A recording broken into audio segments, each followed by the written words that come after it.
তিনি ব্রিটিশদের বিরুদ্ধে জিহাদের ডাক দেন। তার ডাকে সারা দিয়ে শত শত উলামায়ে কেরাম বালাকোটের প্রান্তরে চলে যান। সেদিন বালাকোটের প্রান্তরে উলামায়ে কেরামের রক্তে রঞ্জিত ছিল। সেদিন শত শত উলামায়ে কেরাম শহীদ হয়েছিলেন। তবু এই আন্দোলন থেমে যায়নি। আবার নতুন উদ্দীপনায় জেগে উঠলেন হাজী আমদাদুল্লাহ মুহাজির মক্কি রাহমাতুল্লাহি আলাইহি, কাসেম নানুতুবি রাহমাতুল্লাহি আলাইহি, রশিদ আহমদ গঙ্গোহী রাহমাতুল্লাহি আলাইহি এবং অসংখ্য উলামায়ে কেরাম। সেদিন ব্রিটিশরা একটা কথা ভালোভাবে বুঝতে পেরেছিল, এই দেশের সবচেয়ে বড় হাতিয়ার হলো উলামায়ে কেরাম। যদি এই হাতিয়ারকে ভেঙে চুরমার করে দেওয়া যায়, তাহলে এই দেশে আমাদের শাসন প্রতিষ্ঠিত করতে কেউ বাধা দেবে না।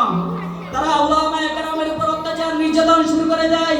শেরশাহী রোডের এমন কোন ভিক্ষা বাকি ছিল না যেখানে উলামায়ে কেরামের লাশ ঝুলে নেই। এই নাজুক মুহূর্তে 1283 সালে ভারতের সাহারানপুরে দারুল উলুম নামে এক চেরাগ জ্বলে ওঠে। যে দারুল উলুমের সন্তান করেছিল হুমরুহবানুল্লাহ ও ফুরসানুন নাহালের বাস্তব প্রতীক্ষা, যারা সারা রাত তার মালিকের দরবারে কেঁদে কেঁদে বুক বসাত। দিনের বেলা তাদের চোখে পানি থাকতো না, দিনের বেলা থাকতো ব্রিটিশদের বিরুদ্ধে রণাঙ্গনে ঝাঁপিয়ে পড়তেন। এই দাড়িপাখিতায় 1916 সালে এই জাতির হাল ধরেছিলেন দারুল উলুম দেওবন্দের এক রক্তধারা সন্তান হুসেন আহমদ মাদানী রাহমাতুল্লাহি আলাইহি। তিনি আন্দোলনের জ্বর ছিলেন। এই জ্বর বইতে বইতে 1947 সালে এই দেশ থেকে ব্রিটিশরা লেজ গুড়িয়ে পালাতে বাধ্য হয়েছিল।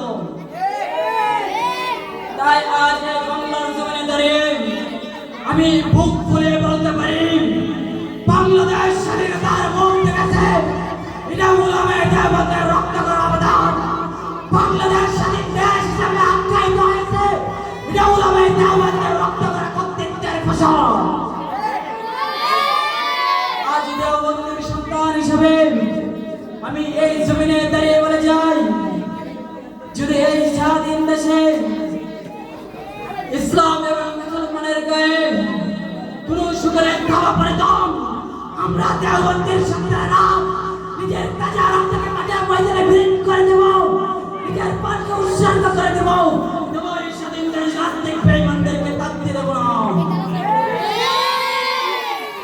হে দেওবন্দের সন্তানেরা, হে কওমের সন্তানেরা, তোমাদের ইতিহাস রক্ত দেওয়া ইতিহাস, তোমাদের ইতিহাস জীবন দেওয়া ইতিহাস। তোমাদের বলে গেলে চলবে না। তোমাদের পূর্বপুরুষ রক্ত দিয়ে শিখিয়েছেন কিভাবে রক্ত দিতে হয়, জীবন দিয়ে শিখিয়েছেন কিভাবে জীবন দিতে হয়। ইনশাআল্লাহ সুম্মা ইনশাআল্লাহ আমরা সেই সিলসিলাকে জীবনটা আমাদের করে রাখবো। পরিশেষে আমি বলতে চাই, আল্লাহ পাক রব্বুল আলামিন যেন আমাদেরকে হকের পথে থেকে উলামায়ে দেওবন্দের মতন সত্যের পথে অটল থেকে বাতিলদের বিরুদ্ধে, পাঁচরা পশ্চিমাদের গোলামদের বিরুদ্ধে, ওই ইংরেজদের লাল কুকুরদের বিরুদ্ধে লড়াই করে মৃত্যুবরণ করতে পারি। আল্লাহ তাআলা আমাদেরকে বাতিলের বিরুদ্ধে সত্যের পথে থেকে লড়াই করার তৌফিক দান করুন। নাসরুম মিনাল্লাহি ওয়া ফাতহুন করিব ওয়া বাশশিরিল মুমিনিন। আসসালামু আলাইকুম ওয়া রাহমাতুল্লাহি ওয়া বারাকাতুহু। অসংখ্য ধন্যবাদ।